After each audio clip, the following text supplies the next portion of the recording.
சேலத்தில் நேற்று விஜயின் நிர்வாகிகள் சந்திப்பு கூட்டத்தில் பங்கேற்று உயிரிழந்த சூரஜ் உடலை வாங்க மறுத்த அவரது உறவினர்கள் தாவேகாவைச் சேர்ந்த ஒருவர் கூட வந்து தங்களுக்கு ஆறுதல் சொல்லவில்லை எனவும் கட்சி சார்பில் உரிய இழப்பீடு வழங்க வேண்டும் எனவும் தெரிவித்தனர். இப்போ அவரு போயிட்டாரு. அவரு பொண்டாட்டிக்கு ஒண்ணுமே தெரியாம ஒரு பொண்ணு இருக்கு. அவர் 2 குழந்தைங்க இருக்காங்க. இதுக்கு மேல என்ன பண்ண போறாங்கன்னு தெரியல. அந்த அந்த பொண்டாட்டியும் குழந்தைங்க என்ன பண்ண போறாங்கன்னு தெரியல. எப்படி என்ன கேக்குறது? சூரஜ் வேணும் கேக்குறேன். கொடுக்க முடியுமா சொல்லுங்க. சொல்லுது ஒரு பணம் எவ்வளவு யாருக்கு கொடுத்தாலும் சரி அதுக்கு ஈடு வராது. அந்த இதுக்கு சப்போர்ட்டுக்கும் யாருமே பண்ண மாதிரி தெரியல எனக்கு. நான் வந்த வரைக்கும் எல்லாம் வேடிக்கை தான் பாக்குறேன் தவிர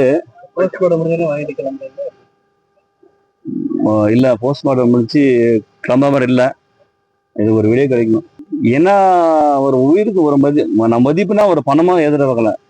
ஒரு சப்போர்ட்டோ எல்லாரும் ஒருத்தர் தோல் மேல கை போட்டாவே போதும் சார். சும்மா ஆறுதல் கிடைச்சவே பெரிய விஷயம்.